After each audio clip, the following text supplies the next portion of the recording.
Hi, I'm Charlotte Merrill, and this is our So Let's Be Friends podcast. This is a place where everyone belongs, and every story matters.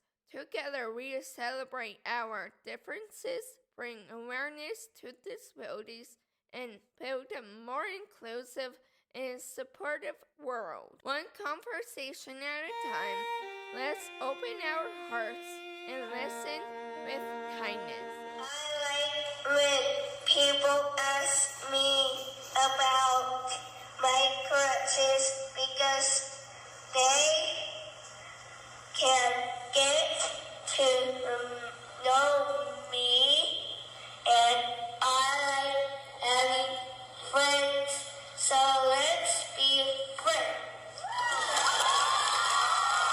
This life is beautiful, and you are wonderful. Hi friends, welcome back to So Let's Be Friends, where we show up for each other, share our stories, and help each other find the answers we need.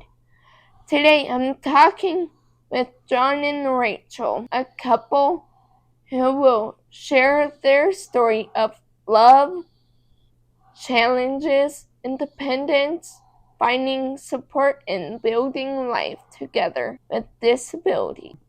Welcome. Thank you. And I'm her mom. I'm here to just be a support. Yes, she is. John and Rachel, tell us a little bit about yourself and how did you meet and what made you fall in love? Well, I got off my mission, and with the story of life, we met at church. I was simply kissing hands of the girls, the women, Mother's Day, Christmas, and I kissed her hand. Did you know her when you kissed her hand? I did not know my Rachel at all at first, but Rachel really was impressed with my kiss. And that did something else to help out us in our relationship and understanding why we're here together now. And we have families together now. Rachel, would you like to add anything to that? Yep, I would. So there's a little background to that. The reason that I was up in Oregon where John lived is because I was going to visit my sister on Christmas weekend of 2016. I had just lost a spouse, and so I went up to Oregon to be with my sister to kind of go through the grieving process. And I went to church with my sister Lana on Christmas morning, and just a couple minutes before the meeting started, John comes up my bench and reaches for my hand on Christmas Day and says, "Merry Christmas." And my literal first thought was, this is my own personal Hallmark movie. I really thought that because it was that special to me. It was romantic for me, but not necessarily for John, because he was just sweet like that. He knew who the widows were in his ward, and he just kissed all the widows' hands so they'd feel welcome on Christmas. I think that's cute. That's special.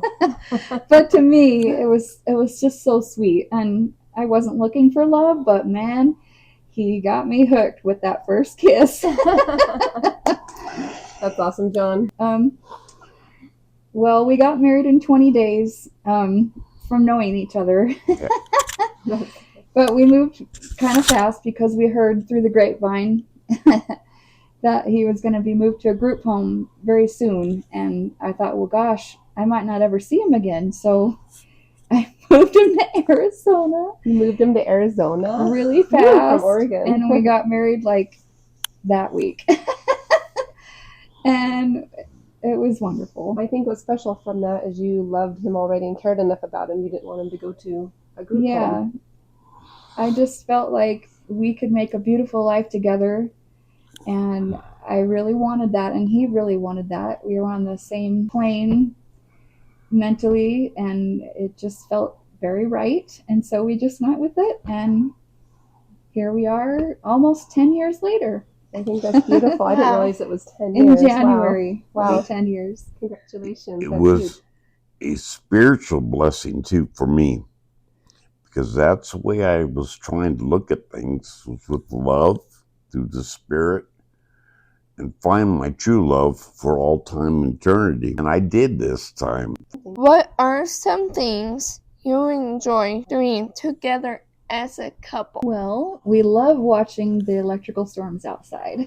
The lightning. Super exciting for us. We like doing puzzles together and diamond art and watching movies, all kinds of movies. Hanging out with my kids and grandkids and parents. That's fun for us.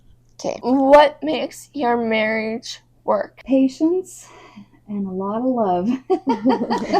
True love. And a lot of patience. Yeah, Patience it's like that God gave it's like me. a really good combination of patience and love. He's got a lot of patience for me and love for me, and I try to show it in return. I love to make him feel loved and needed and valued. It's one of my missions in life is to just make him feel special. And that's beautiful. Thank you. What is something people might not know about you just by seeing you? Could it be something silly? It can be whatever you want it to be. Yeah, whatever you want it. Well, Nothing wrong answer. I can do several voices from the movie The Wizard of Oz. Ooh. Okay, but now you have to do it. For real? Yeah. Okay. You can't tell us you can do it without doing it. Well, my best one is probably The Wicked Witch of the West. Ooh, okay. Let's hear this. I'll get you, my pretty, and your little dog, too. Wow. Wow. Wow. Okay, I've known you for a few years. I've never heard you do that. You should do that on Halloween to the kids. Yeah. And actually, on the group chat I have with my daughters, I call them my pretties. Oh, that's Anyway, special. That's cute. Are you going to do that for your grandkids? yes. Yes.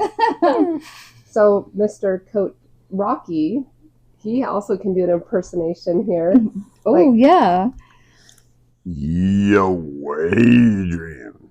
His nickname is Rocky. I'll catch on to Yeah, that. we Yes. call him Rocky. And on Special Olympics, Coach Rocky. Yep, that's cute. You guys are talented. I can't do that. Okay. John, can you tell us a little bit about what happened when you were a teenager and how your accident changed your life? It was homecoming night, and I was going out with my buddy to go pick up my other friend and bring him to the dance. And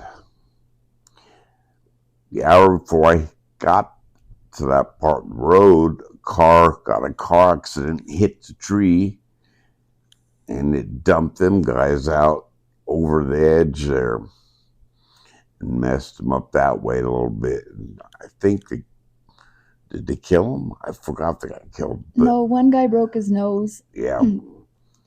What else happened? I think there's just one guy with you. Okay, well, not with me, because I hit the tree and I broke my neck. Mhm. It took us on the second time bouncing off that tree, Williams Highway. I ended up on the solid line in the middle of the road. And the third time, the car hits the tree and bashes it and bounces off it. And when the car stops running forward on me, it stopped about 6 inches from running me over, my own car. And the very first person to come see me, I laid out in the road in front of my orange 71 Datsun, was the head nurse for Josephine County Memorial Hospital. It's a miracle. Yeah, it's a miracle. And she had one of them crank phones at that time. Didn't have cell phones yet, but she used a crank phone. She got hold of the ambulance, got him out there as quick as they could, and helped me out. She saved my life. I died, I think, 3 times that time. And the people in the ambulance, very, very sensitive to what happened, because this abnormal. You usually don't break your neck and live through all these things and then end up in a coma. For 3.5 months. 3.5 months. Then I come out of my coma, and it's struggling. If I understand right, maybe Sheriff, they were getting ready to unplug, right? Yes, they did unplug him. Okay, the family had to make the decision. The family had to make the decision to unplug you and say their goodbyes from life support, and you survived. Yeah. You were getting ready to take him to the morgue, and he comes back to life. And he has a third of a brain, right? Yep. I have a third of a brain, my back lobe right here. That's it. Traumatic brain injury. Severe. My spinal cord went up in my brain and made scrambled eggs out of my brains worth of time. And they were really good at that time. I was studying to be a doctor, Before the accident. Before the accident in high school. But that night, that took me out. And good thing God blessed me with the nurse. They had a crank phone and got some help out there right then and there. Actually saved my life. And I don't know another way to say that God put me back in my body and said, go on, John, you need to finish your mission in life. And sure enough, I've been on my mission ever since then. How have your seizures and memory loss affected your everyday life? I don't recall everything, so I can't tell much. But the head injury problem and the seizures happen. And when that happens, I'm told that I don't know what happens. Basically, I black out. Maybe Rachel can answer this question. She can answer that question better than I can. It's definitely a challenge for him. His memory recall is almost non-existent, but it's definitely not his fault. It's his injury. So it's really frustrating for him to not be able to recall details, especially being on the phone with different offices that need information. He just has a difficult time remembering and providing the information, and it's really hard on his psyche to have to keep relying on me to provide the information. But he's a good sport about it. He doesn't dwell on it. He might get a little embarrassed, but it passes, and he just keeps moving forward. That's hard. Yeah, it is. But talk about the seizures too. I have my seizures, and I don't know how many I have, because when I have seizures, I black. My brain shuts off because of the damage done up there. I have been to some hospitals trying to help me with my head injury. Portland State Medical Center and the Mayo Clinic.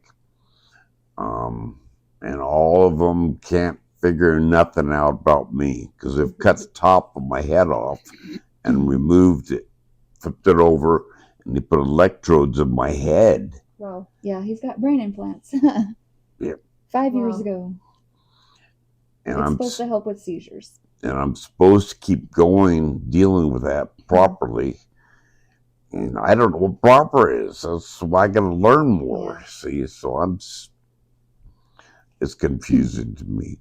But because I got my helpmate here, she helps me get through it all. Yeah. And I do a lot better with it that way. That's special. Yes, it is. Rachel, what has your own journey with disability taught you about understanding and supporting one another? Well, if it's okay, I'm going to share a story from childhood that was my first experience. So I was friends with this girl named Kathy, and I was in the 9th grade, and she was special needs, and she got picked on constantly, all day long. She got picked on at school, and my heart was yearning for her to find some relief. So I started being her friend, and I would stand up for her when people would pick on her. But because of that, I wasn't able to keep friends. One by one, they would drop off wanting to be around me because I was friends with Kathy. One day on the bus, a girl that went to my church said, "If you sit by Kathy, I'm never going to speak to you again." And she said it right in front of Kathy. And I said, "Well, that's fine. I'm still going to sit by Kathy." And from that day on, I just had this. After I sat down by my friend Kathy on the bus, she started crying. And she said, "My dad just died, and I didn't have anybody to talk to. I was her only friend." And just from that day on, I just really wanted to be there for the special needs people as much as I possibly could, because I know they're going through a lot of struggles that a lot of people don't understand. But I feel like I had this drive in me to just want to help those people, make them feel like they're somebody and somebody cares about them, that they're worth something. And it worked. She got self-esteem. We became best friends. We didn't have any other friends, but it didn't matter. We had each other, and we supported each other and loved each other through our different battles in high school. It was awesome. And I guarantee that you were an answer to her mom and dad's prayers, because I pray all the time. You know, a lot of times my kids didn't get invited to the birthday parties, and that's okay, or get invited to friends' houses. They had friends, but getting invited over was a little difficult because people don't always know what to do or understand with those with special needs. So you doing that was probably saved her life. Yeah. And I think it probably saved mine, because I learned what true love and true friendship really was. And it wasn't just going to be fleeting, like the girl that said she's not going to talk to me anymore, you know? Yeah, that's a good word, fleeting. Yeah, You can help and teach each other true friendships together. Yeah. So through that, I was kind of being prepped, I think, by a higher power to take on similar challenges for when I became an adult. I don't know if this is okay to share, but I'm just going to say it. So my first two husbands were very mean men, and then my third husband passed away, and I really wasn't planning on looking for love again, but I thought, if I ever do, I'm going to look for a special needs person, because I know where their hearts are, and they will never treat me the way those other men treated me. And so that was actually in the back of my mind. And so when I met John, I'm like, and I heard that he had these disabilities, I'm like, hey, this is like my thoughts coming to life here. But it kind of just got me in the mood of, you know, because I remembered how special it was to have that friendship with Kathy, and I just kind of yearned for that again, because those people with disabilities have such tender hearts. You know, they've been through so many battles, and I just feel like I have that extra capacity in my heart to help people that way. And so it just kind of worked out. And then just maybe a few years after we got married, I started having my own health challenges. I got a few different autoimmune diseases, but one of them is very debilitating. Makes it where I can hardly function some days. But he is my rock. He's living up to his name of Rocky. He really boosts my morale. He gives me the best pep talks. He's just always so patient and loving and sweet, and he does whatever I need him to do without complaining. I've never even heard him complain about his own disability, which is a miracle to me. For all the challenges that he faces, not one complaint in almost 10 years. I just think that's remarkable. Wow, I didn't know that. That's neat. That's a special talent in itself, to have that good of an outlook on life with all your many challenges. That's definitely one of your qualities, is to stay on the positive side, and that good attitude has helped me through my disability. And then when he's having struggle, I try to reciprocate that and help him. Most of his challenges are physical, some mental, but I feel like we're just each other's, what's that word?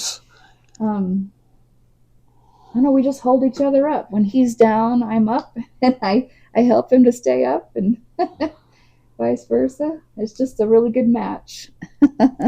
I think that's sweet. And one more thing about that is, although his body is disabled, his heart is not. His heart has always been in the right place. And that's what I love most about him. Thank you. Can I share something too about me? Yeah. Like you mentioned that he never complains about his disability. I never complained about my disability. Aww. I just look at it as my strength. That's Right, sweet. Mama?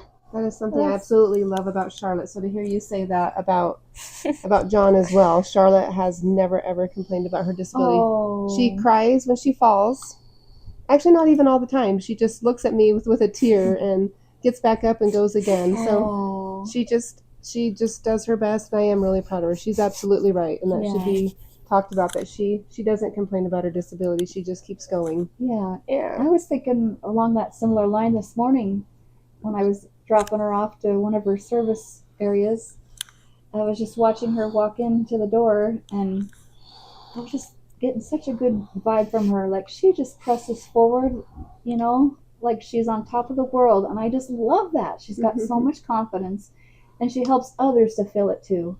Yeah. Thank you, Charlotte. Thank you. I'm glad you mentioned that, because that is true. We need to recognize the hard trials that people go through, and they do it with such strength. So. Yes, she does have a lot of strength. And it's contagious. Thank you. Thank you. Thank you so much, John and Rachel, for sharing your story and your hearts with us today. Absolutely. You're very welcome. It was a pleasure. Your story reminds us that people with disabilities can build relationships, homes, families, and lives of their own with the right support and people willing to believe in them. If you'd like to learn more about our mission, connect with us, or find support, visit us at www.marrowbuds.org. Thank you for listening, for caring, and for showing up for one another. And as always, so let's be friends! That was awesome. Thank you, guys. Yay! If you're listening, thank you for being a part of this. We are excited to share more stories and more truths and more love in every episode. Until next time, love one another, and like I say, so let's be friends.